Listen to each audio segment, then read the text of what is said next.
Last month, so only a few weeks ago, the government in Tasmania passed laws that expanded on current non-discrimination, anti-discrimination laws, and make it illegal that you address a transgender person in front of you, makes it illegal to address them not using their preferred pronoun.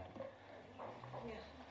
So this law in Tasmania still needs to be confirmed by the upper house in March, but that same law is already in place since 2016 in Canada, so which is basically compelled speech. I just explained that a little bit, but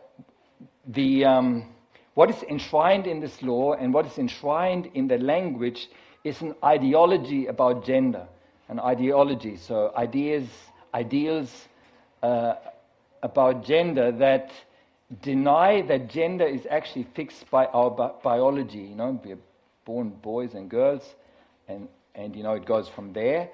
It actually says it's independent from that, and this law forces everyone in their language to actually comply with it.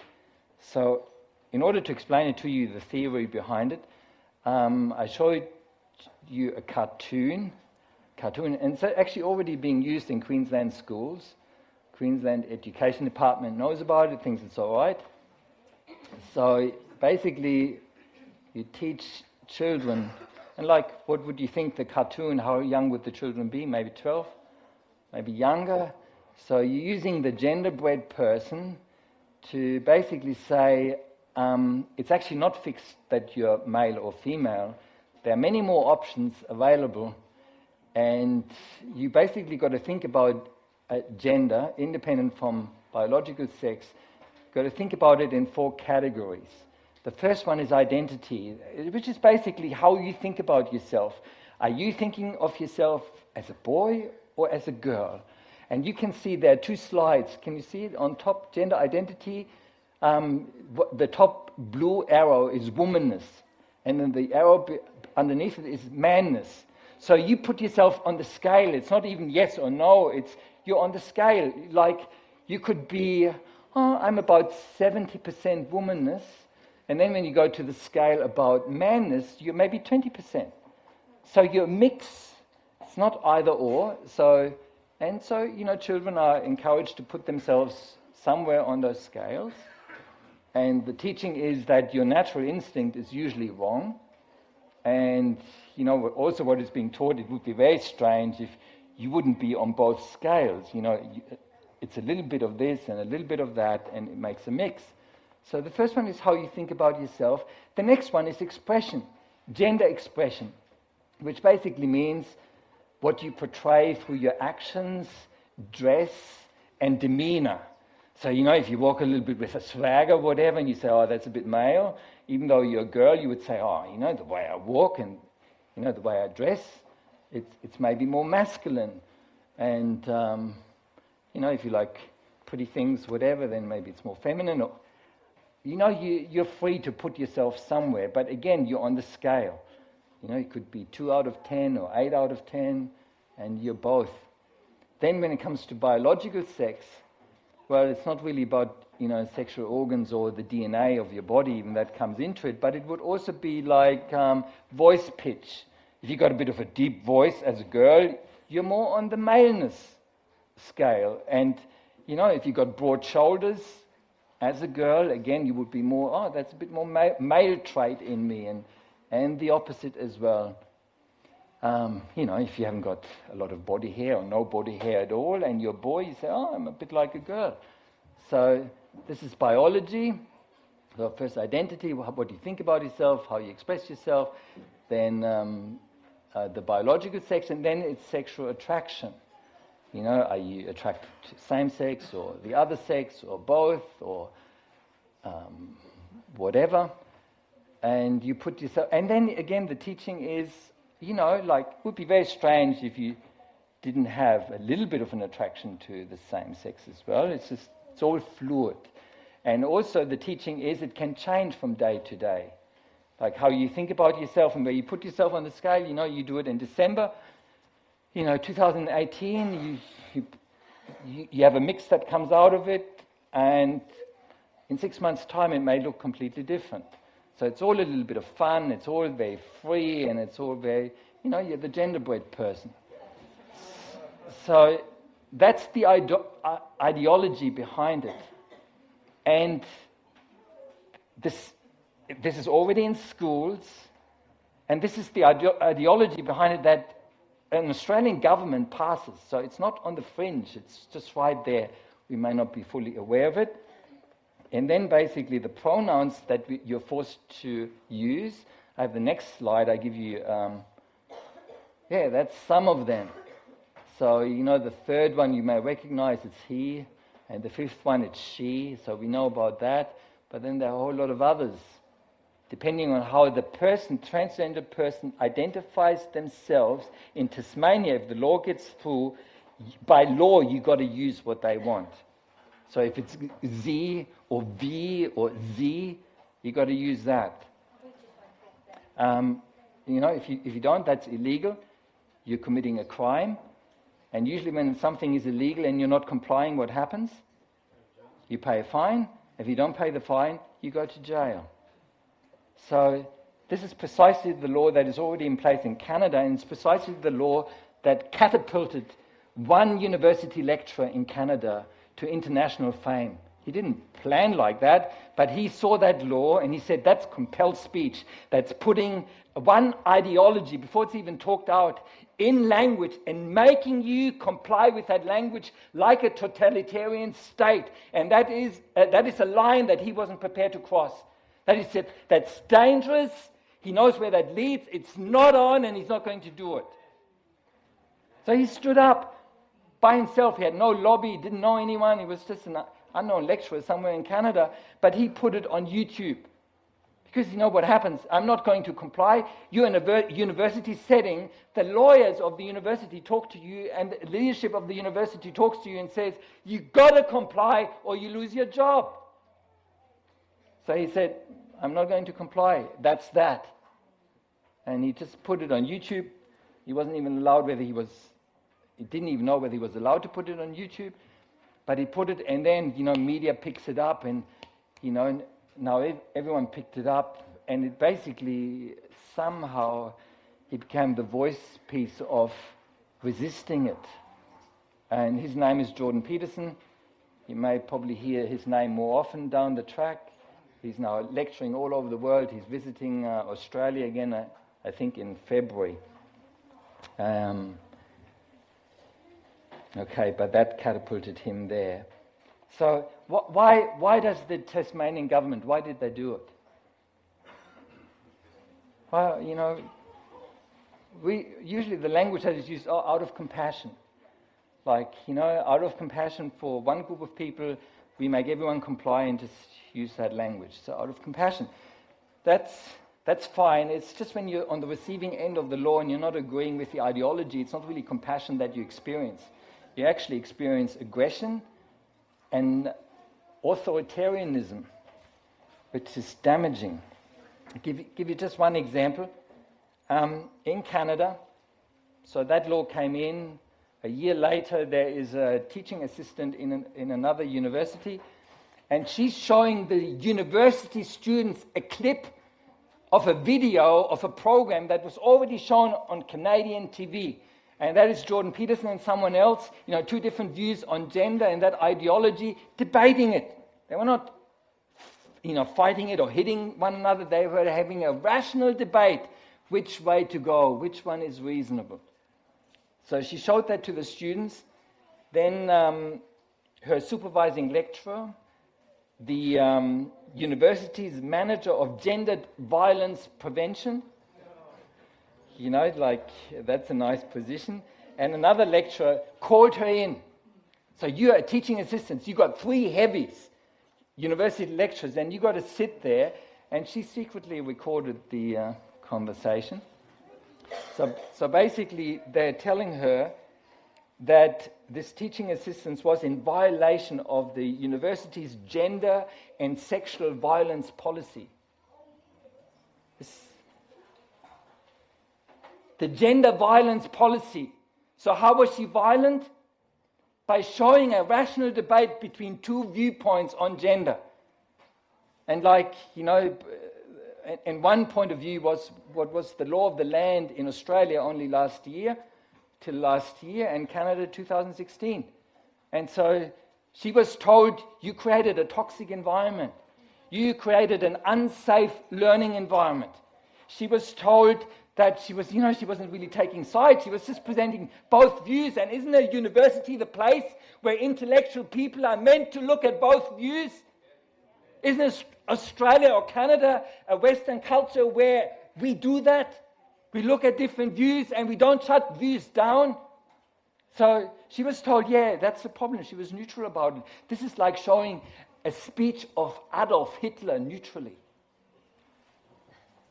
Would you think that's going a little bit overboard? You know who Adolf Hitler was? How many million people? So, I don't know how you go, but I look at all of that development right now, and it's happening right now. I look at it and it says, this cannot be true. This cannot be the country that we know. And Canada is like Australia, it's not that much difference. How can university lecturers, and not just in one university, classify that as hate speech? Well, because she recorded it, she didn't lose her job, but they threatened her with the loss of job. If she hadn't recorded it, if no one hadn't found out about it, would she have lost her job? Yes. Are people right now in Australia losing their job because they do not comply with this ideology of the genderbread person? Yes, they do.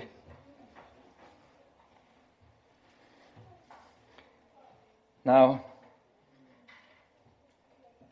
when Australia voted last year for the same-sex marriage law and made that law, and was 61% of Australians, or close to 62% of Australians voted for it, I'm convinced that Australia did not buy into that ideology of the whole genderbread person. Would you agree? They just said, gays and lesbians, if they want to get married, let them marry and be done with it, and we get on.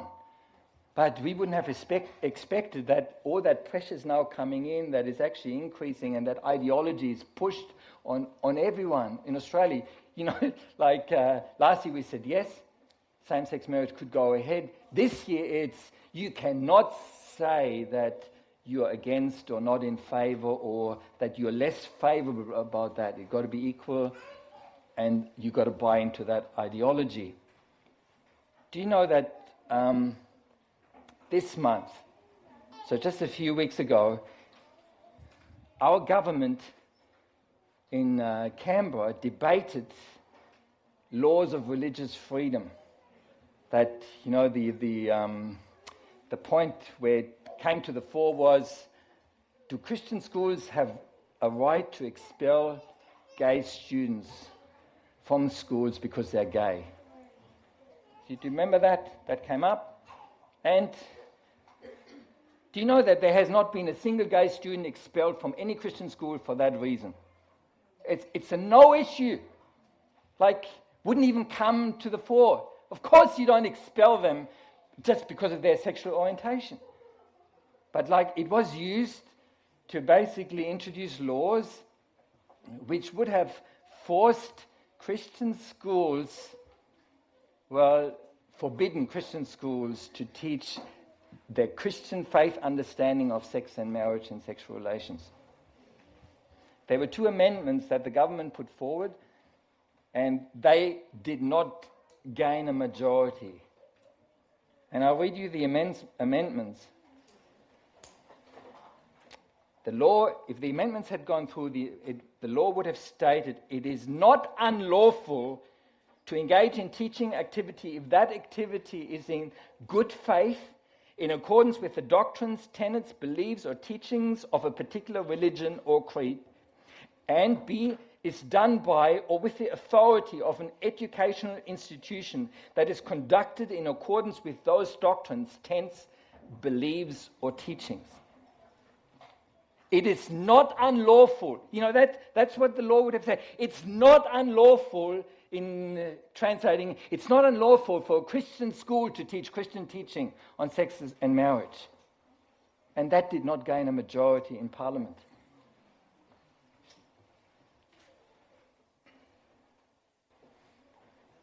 Are you a bit nervous? The Attorney General of Australia said,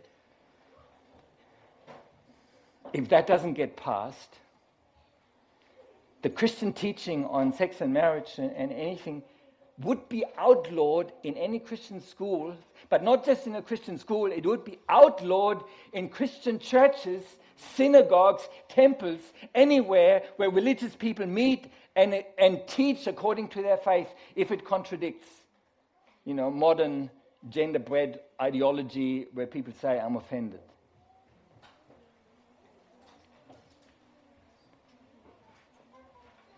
This is this month. This is Australia. Which basically means that what I'm preaching this morning, if that law, if the law that was proposed gets in, if I'm preaching what I'm preaching here this morning, it's unlawful, it's illegal, it's a criminal act, it's hate speech.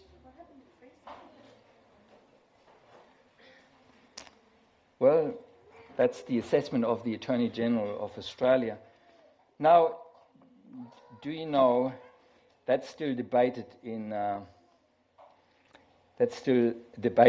national government? But this same law has already been passed in the ACT. So a state government, Canberra area, ACT, it's already law. And there's a joint statement by the Chief Minister and the Mental Health Minister. And that law only came in November, so last month. Did you know about it? They're saying, joint statement, it is clear that current exceptions allowing religious schools to discriminate against students and staff are out of step with community expectations. So what does that mean?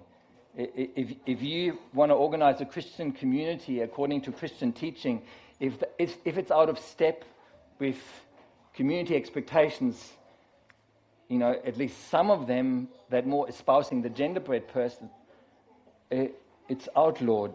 To give you another quote from the Mental Health Minister, ACT, it says very clearly, and listen, the amendments will engage and limit the right to freedom of thought, conscience, religion, and belief.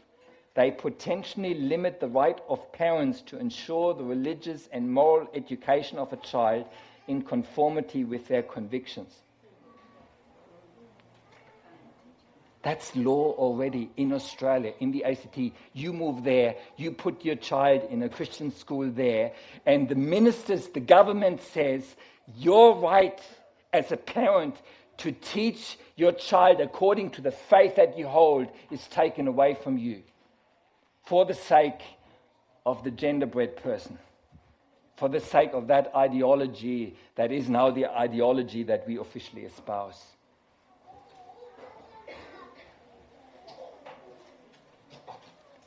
So that's ACT, and next year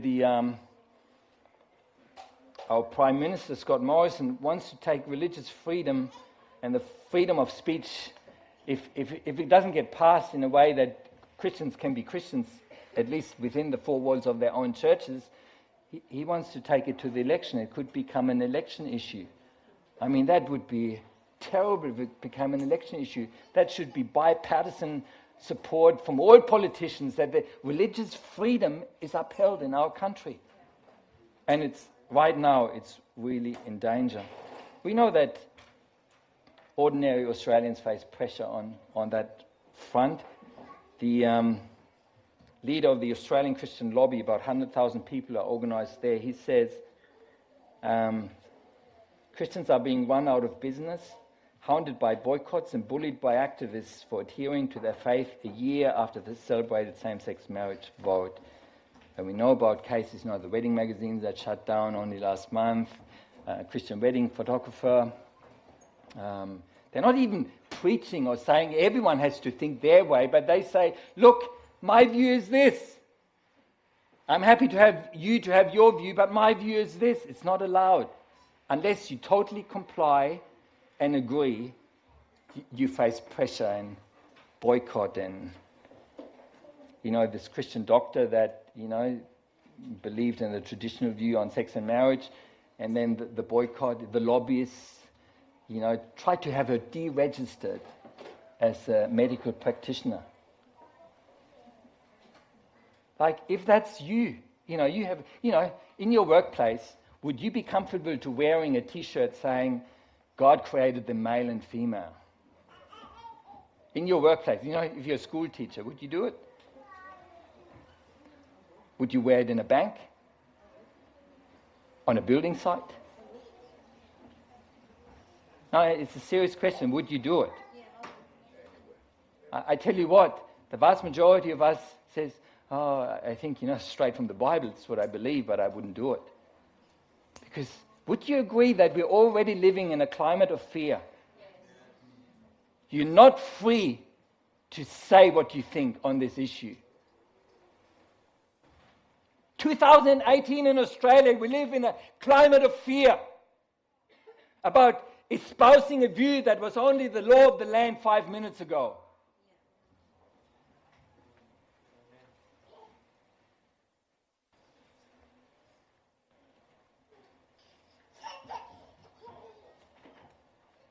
Right now, before Parliament, it's going to be before Parliament, there's a new Religious Discrimination Act that is proposed because the Philip Ruddock that was heading the review of religious freedom in the land, they all agree it's not adequately protected by law.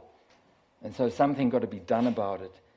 But it's now very, very unclear whether, it will be adequate for us or whether what we do on a Sunday morning is going to be outlawed. Okay, why should we care?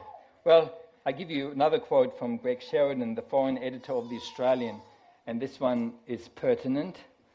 He says, across Western Europe, North America and Australia, for Christianity to become a derided minority position is a wholly new circumstance. So all that movement, I'm telling you all these things. I'm not usually talking about it on a Sunday morning. If you don't read the papers carefully, you don't even know which laws are passed. You probably live in your own world where these things are not really talked about. But there's a cultural tsunami. There's a wave of people in universities and employment and government, whatever, pushing those agendas. And we just don't say too much. We just allow it to happen. And before we know it, it's the law of the land. And you no longer have the liberty to raise the child like you think it should be raised. Do you know that one of our political parties puts in the policy book, policy program that they want to establish once they come into government, is that it is criminal, illegal abuse if you encourage someone to go through a procedure of gender transition. So that basically means if you got a 10-year-old child that goes to a public school and is taught the gender-bred person by someone that is really enthusiastic about it, and your 10-year-old boy, after maybe 2 weeks of that, comes home and says, Dad, tomorrow I want to wear a dress to school. He's a boy, but wants to try out gender fluidity and wants to wear a dress to school, and you as the dad says, no, my son, we're not doing that. That could be illegal. You could be criminally charged. You could that could be classified as domestic abuse according to the law. I'm not scaremongering. It's not out there. This is the law. And what happens if you are identified by law as a domestic abuser of your child? The child gets taken away. You get supervised. This is already policy platform.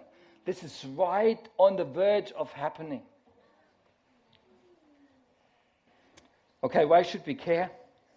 We could just let that one go. Why care so much about gender? And maybe we could just fold on this issue and just concentrate on other things. Well,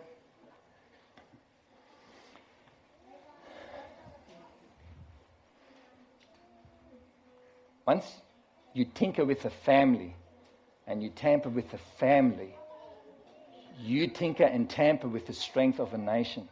Would you agree? If you got a healthy family, that's a building block of a nation. You got good, strong families that hold together, and so once you have about, how many different genders can you have? Some people, it's just like, wow, it gets all very confusing. And are we weakening the family? And then, of course, as a Christian, you could say, well, the Bible is pretty clear. If you accept the Bible as an authority, then, Hebrews 13, let marriage be held in honor among all, and let the marriage bed be undefiled, for God will judge the sexually immoral and adulterous. So, and then I just give you verses on maybe same-sex orientation as well. They're pretty clear in the Bible. It talks not just about individuals. It talks more about a culture, a community, and the Bible says, God revealed himself, and yet people turned their backs on him and didn't want to know him and suppressed the truth by their unrighteousness. And so it goes, God revealing himself, turning back, and then God handing people over. He says, okay, have it your way, and that's usually not a good way. Romans chapter 1, for although they knew God, they did not honor him as God or give thanks to him, but they became futile in their thinking, and their foolish hearts were darkened. Therefore God gave them up in the lusts of their heart to impurity, to the dishonoring of their bodies among themselves, because they exchanged the truth about God for a lie, and worshipped and served the Creator rather than the Creator, who is blessed forever. Amen. For this reason God gave them up to dishonorable passions, for their women exchanged natural relations for those that are contrary to nature, and the men likewise gave up natural relations with women, and were consumed with passion for one another, and so on.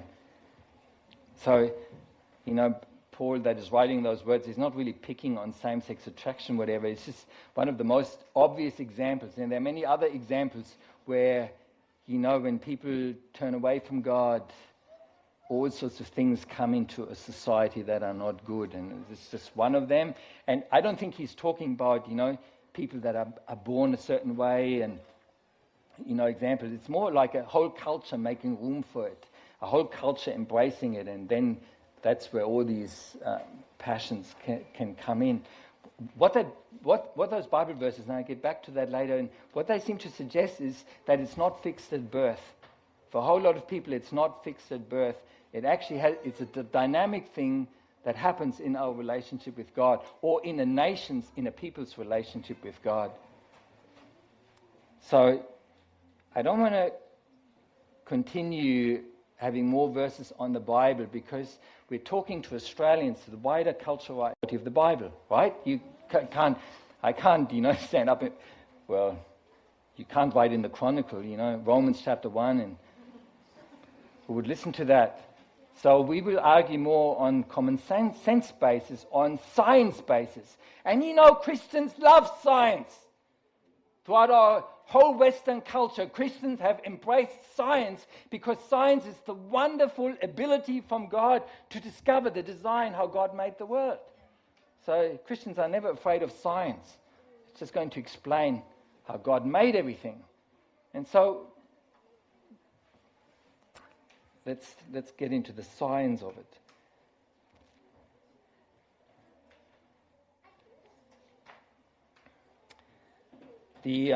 When we had the same-sex marriage debate last year, my view is that a whole lot of Australians voted in favour of it, because the idea was that your sexual orientation is fixed at birth and cannot be changed.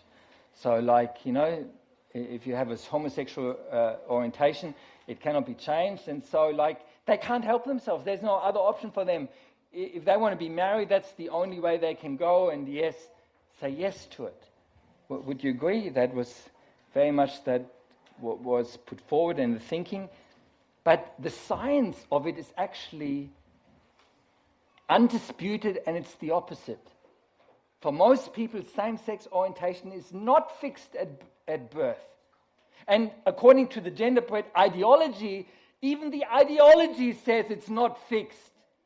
So there's a bit of a contradiction in that, like, oh, it's fixed, so you got to say yes, and you put pressure on the traditional view, and yet this is not fixed. Every day, every month, if you identify yourself a woman, you are, and if in a 12 months' time you identify yourself as a man, you are. That's the whole thing. It's the science just give you, and among the scientists, it's not debated at all. It's all conclusive. There's one sample of 12,000 American youth, which is a really huge sample, that says among 17-year-olds, boys, young men, 1.5% recorded an exclusive same-sex attraction to other boys. 1.5% of the sample. After 5 years, 70% of that 1.5% now say that they got an exclusive heterosexual sexual attraction. That's a huge swing. In the same survey and study, they said, if you are a same-sex, attracted young woman of 17 years age, so exclusively same-sex interest, you only got a 1% chance that in 5 years' time it's the same. Only a 1% chance. So, and like contrary to, all the things that, got portrayed at us and, all the literature and what we see on TV, nature discriminates.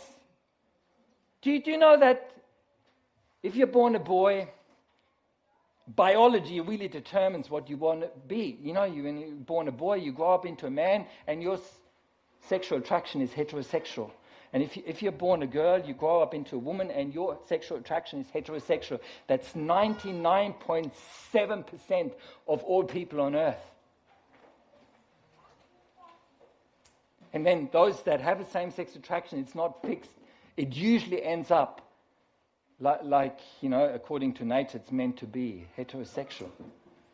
Do you think that's changing the ball game a bit?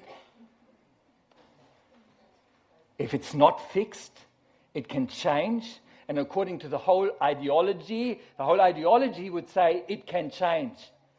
I would put it to you, certainly for me, like, if it can change, we don't want it to put up in our nation as equal. We don't want same-sex or transgender or all other stuff. We don't want it to put it up there as same as heterosexual. I don't want to switch on the TV. I don't want to read the paper. I don't want to look at glossy magazines where there's no distinction made between same-sex Romans and heterosexual Romans. And while, I'm 52 now, who cares? It's not about me, and it's probably not about you, it's about our children. Because if it's not fixed, what do we want our children to grow up with? And this is logical. If you got the choice, if you're a teacher in primary school and they sit there, and the boy, do you want to teach a young boy that, be a gender-bread person, be multiple, just play and try anything out? Or do you want to give guidance to that young boy and help him to grow in a man and be sexually attracted to a woman? What makes more sense? Number one, if 99.7% usually happens, they're heterosexual attraction, that's nature. It would make sense as a parent being responsible for a child that you give guidance to a child and don't confuse them. It's hard enough to grow up into a man or a woman as it is without having 100 different options.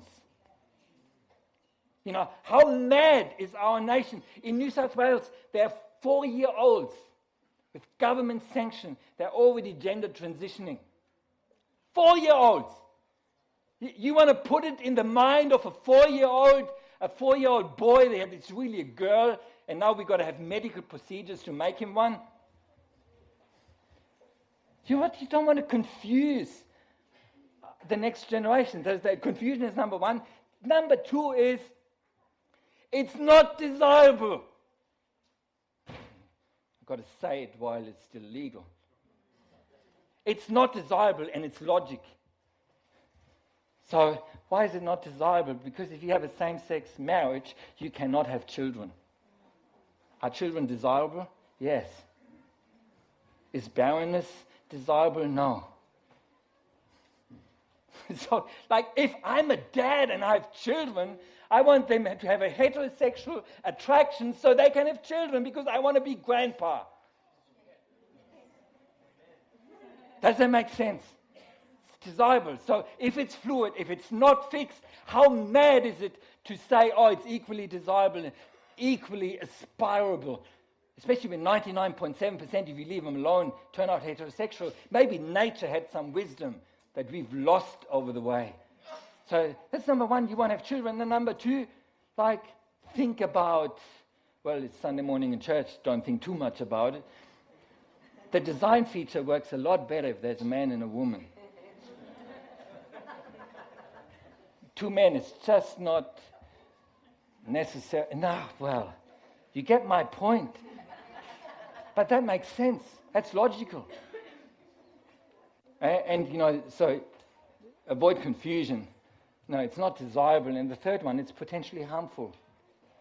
If it switches, the highest percent, it switches back to heterosexual as nature intended. If it switches back, it's harmful to do something to a 4-year-old or even to a confused adult because they want to probably later change back. And then some things are cut off and it's just a bit harder to fix it. That's logical and that's science. So why should we care? I think for the sake of our children, we should care. We're going to reap a whole lot of stuff because we just embarked on this huge social experiment. And now we're even shutting down by law the voices that disagree. That's our voices. Now, I really think we are at a crossroad as a nation.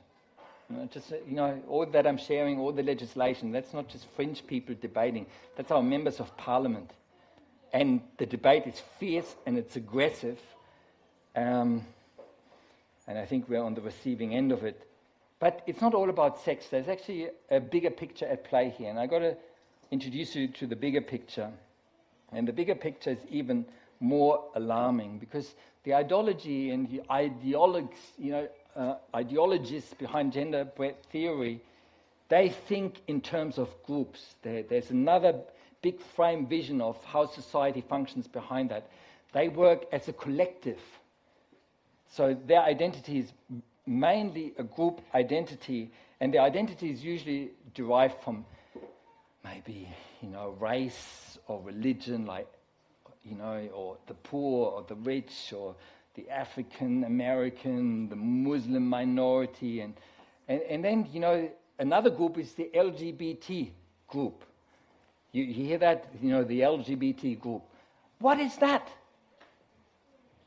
So it's lesbian, gay, bisexual, transgender, and then it's LGBT. Some have an I with it as well, that's intersex, and then some have a Q at the end of it, which is questioning.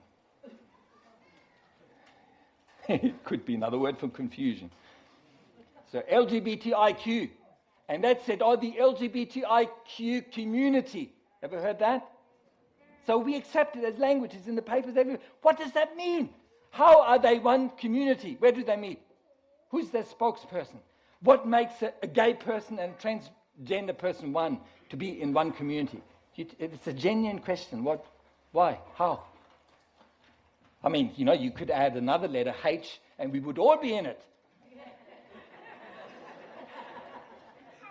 All of humanity. So why just exclude H and have everyone else as a community?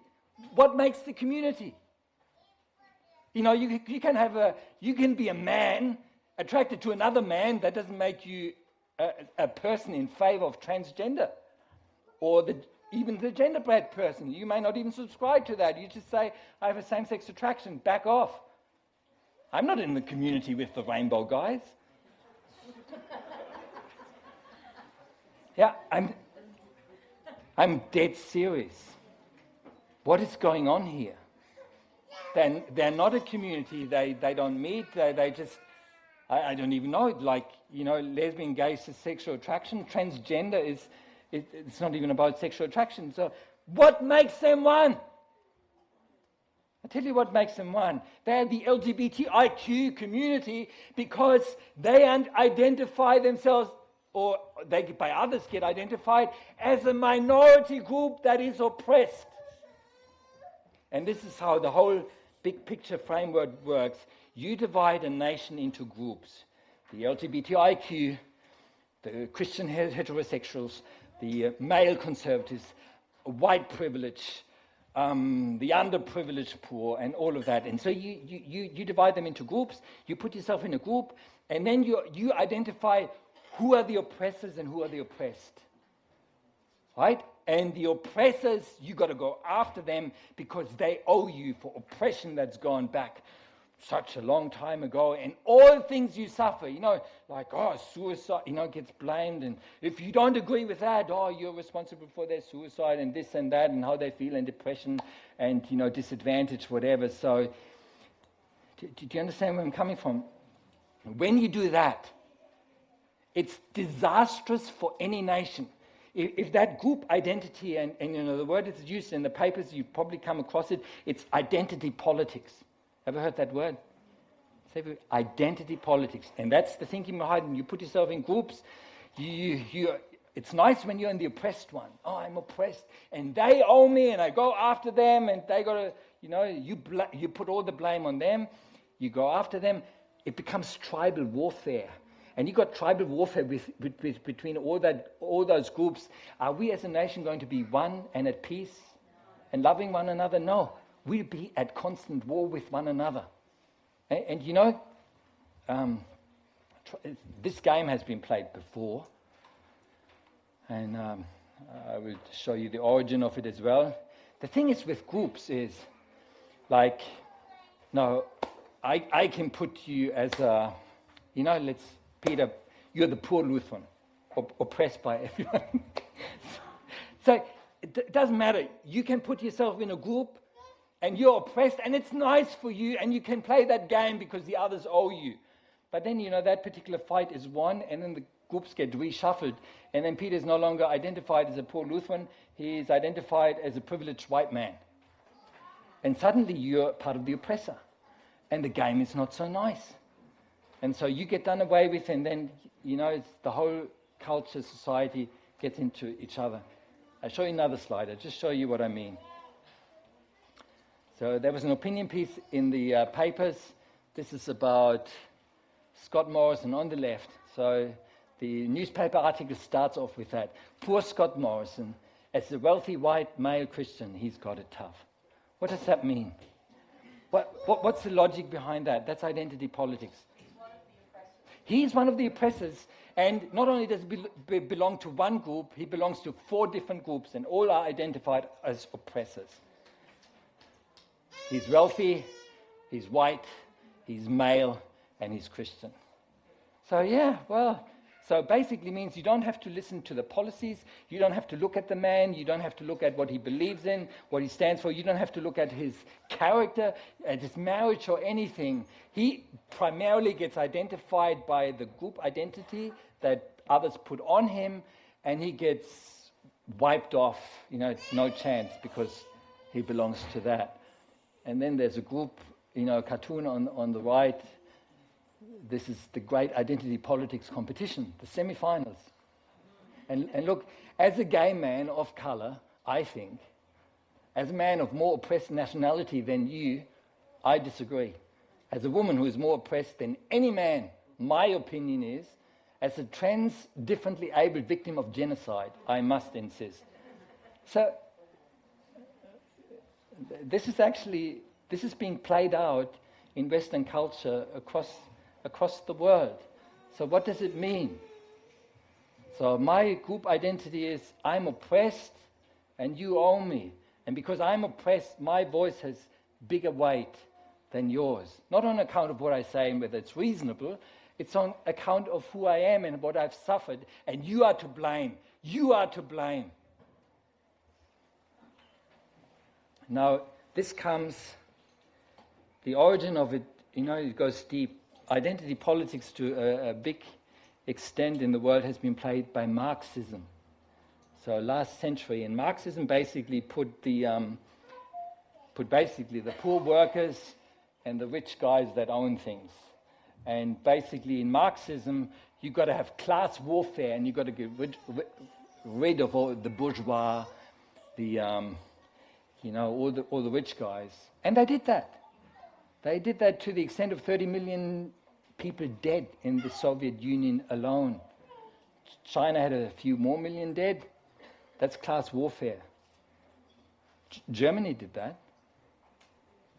Germany had, the class warfare they played, coming a little bit out of nowhere. That's the generation of my grandparents. So basically they said, we're going to breed the pure Aryan race, and all other races are secondary, and we don't care about them, and we get rid of them. In their quest to breed the pure Aryan race, the Germans classified their own countrymen, some of them, as lives unworthy of living. They actually put a label on it, and they went, for instance, went to the places where they looked after the mentally disabled, picked them up and killed them.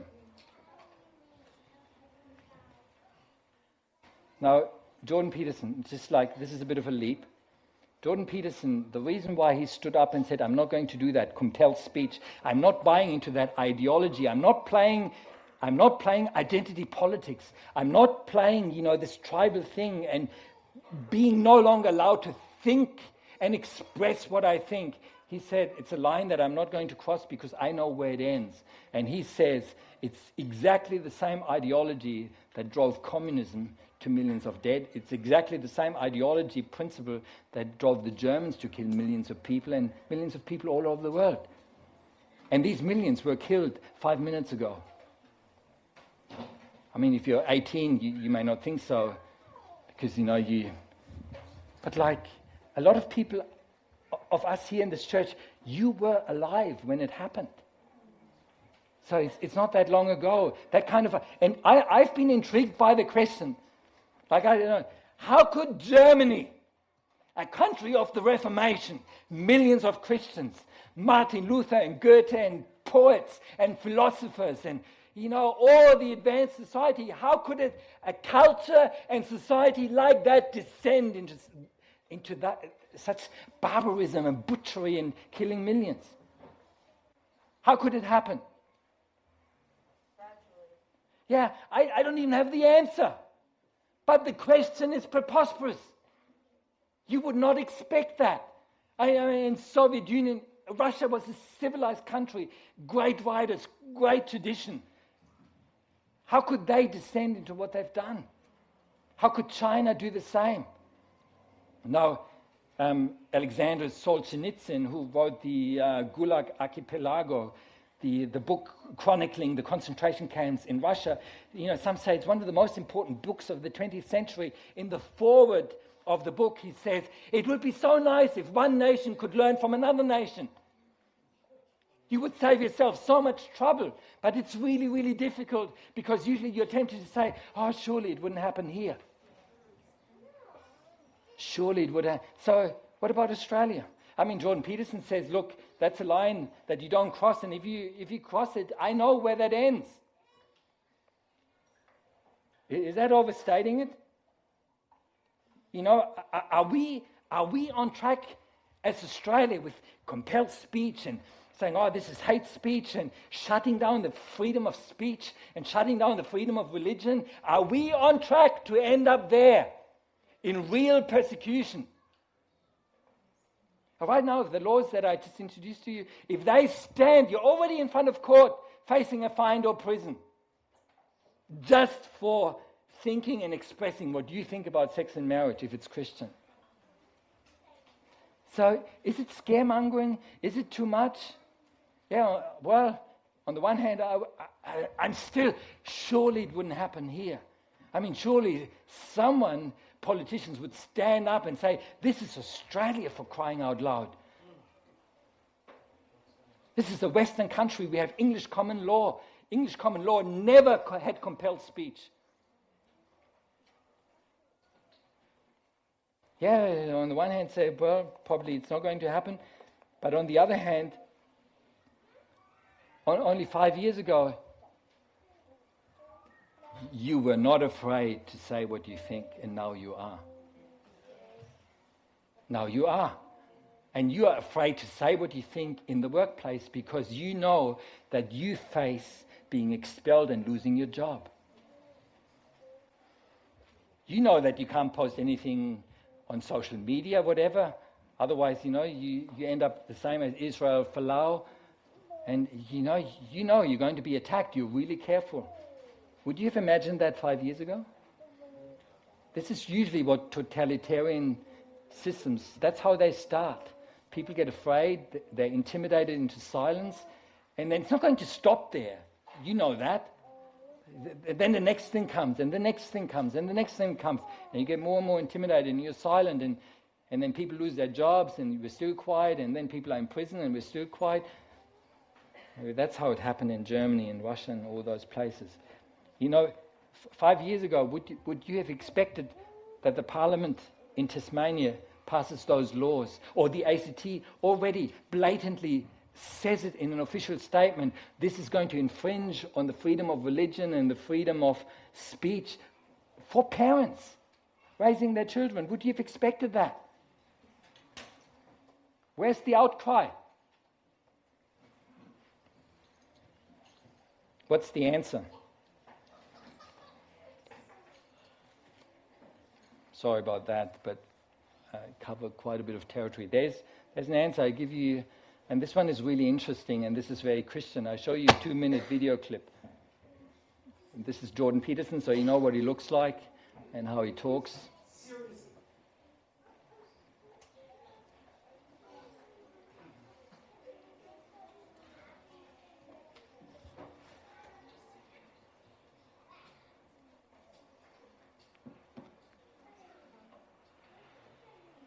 I think the whole group identity thing is seriously pathological. I think we made big mistakes in Canada. I understand why, at least to some degree in that respect, and that large mistakes are being made all over the Western world, where we're making your group identity the most important thing about you. I think that's reprehensible. I think it's devastating. I think it's genocidal in its ultimate expression. I think it will bring down our civilization if we pursue it. We shouldn't be playing that game. So what's the alternative? I've thought for a long time about a political career, really, forever, since I was like 12, really, for a long time. And I've always decided against it because it seemed to me that the proper level of analysis with regards to the solution of the problem that we're facing isn't political. And that's why I think it's a mistake when what I'm doing gets politicized either by me or others. I think that the way that you deal with this is to put yourself together. I really believe that, is that because I think that individual people are far more powerful, they're certainly far more evil than they're willing to consider. But that's also a sign of their unbelievable power. So I think that what you do is you aim high and put yourself together and stay the hell away from the ideologues. Because they're hiding. They're hiding behind a wall. They're not able to come out and fight on their own behalf. And so the way forward through the ideological mess, and that's the lesson of Western culture, is to place the individual at the place of paramount importance and to make the group identity emerge only when necessary and secondarily, if ever. And so you can do that. You can do that now. You can do that tomorrow. You can put your life together. And again, as I mentioned to the other young man who asked the question, is you won't hurt anyone doing that. Right? Pick up your goddamn responsibility. Sort yourself out. Fix up your family. Right? And then you can be a force for good in the culture. And if enough people do that, the ideological mass will just evaporate. It will just disappear. I think that's the way you show people the right path forward, too. Is that you say, well, look, we would like it so much if you could thrive as an individual. Drop your cult-like affiliation, right? Step out of the shadows, the demonic shadows, your ideological possession, and step forward as a fully developed person into the light. Do it by example. That's your best bet, man. So that's what it looks like to me. Did you pick up what he was saying? So there's another big picture view of the word that is not making your group identity primary and then you slog it out with the other groups. There's a teaching and understanding that the individual is paramount. And then who the individual is and what he thinks about certain things and the character he develops and the responsibility he burdens transcends his little tribe or the tribe you put him in. He's actually of more value to everyone else. And it's so Christian because the Christian teaching is that everyone is made in the image of God. You know, when you have group identities, you know, you demonize the other group. As a Christian, you can't do that. Because every person in the other group is also made in the image of God and got things to offer, which is a great basis for unity for a nation, for Australia. Transcends the group identity. And, you know, the Bible says in Jesus Christ there's not Jew or Greek or slave or free, nor male or female. And you know, when I meet a gay person, this is not the most important thing about the person that interests me. Right? And I hate the whole public debate where we act as if that was the one defining feature of that person. Who cares? Right? We are Christians. Right? I'm a Christian. So I try to follow the way Jesus is teaching. But I know that I live in a country, democracy, where people hold other opinions. So if other people want to live another way, who am I to judge? Right? Jesus can do that. I mean, I got good news to share about Jesus Christ. I have good news to share about the kingdom of God, about joy and peace and wholeness and direction in life, eternal life. I got good things to share, but it's not the first thing on my mind. Oh, I got to sort out his sexuality. Like, I want to know whether he's kind in his family. I want to know what sort of person he is. I want to know whether I can have a joke with that person. Right? So, like, you don't want to be put in a particular box.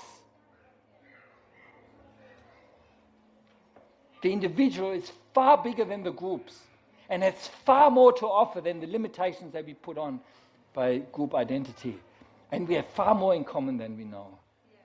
It's absolutely disastrous the way we're going as a nation, I think, if we keep playing identity politics. John Howard, and he's been Prime Minister for long enough, he knows a thing or two. He says, what does he say? Does he say poison or... He uses really, really strong language. It's destroying us. It's destroying the policy debate. So I come to a close. So the answer really is Christian. We focus on the individual. None of us are really politicians here, and I find it interesting that Jordan Peterson is one of the biggest... He's not a politician either. He's basically a Christian sharing the good news with individuals and trying individuals to get their lives together. So, what's our job? Maybe I'll just read to you Romans 10. As Scripture says, anyone who believes in him, Jesus Christ, will never be put to shame. For there's no difference between Jew and Gentile. The same Lord is Lord of all and richly blesses all who call on him. For everyone who calls on the name of the Lord will be saved. That's a universal message for everyone of salvation and good news. But how can they believe in the one whom they have not heard? How can they hear without someone preaching to them? We got good things to share for the individual. But how will they hear if we don't speak? I'm preaching this morning because this is the current debate in our nation.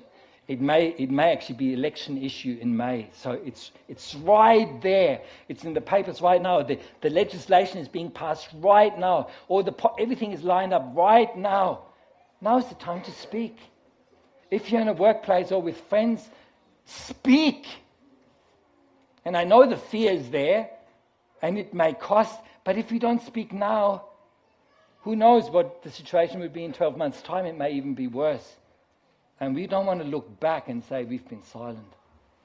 This is the whole thing about the Christian faith, that we testify to Jesus Christ in season and out of season, whether people want to hear it or not. Because it's good news. And it certainly served this nation well. So how will they hear if we don't preach?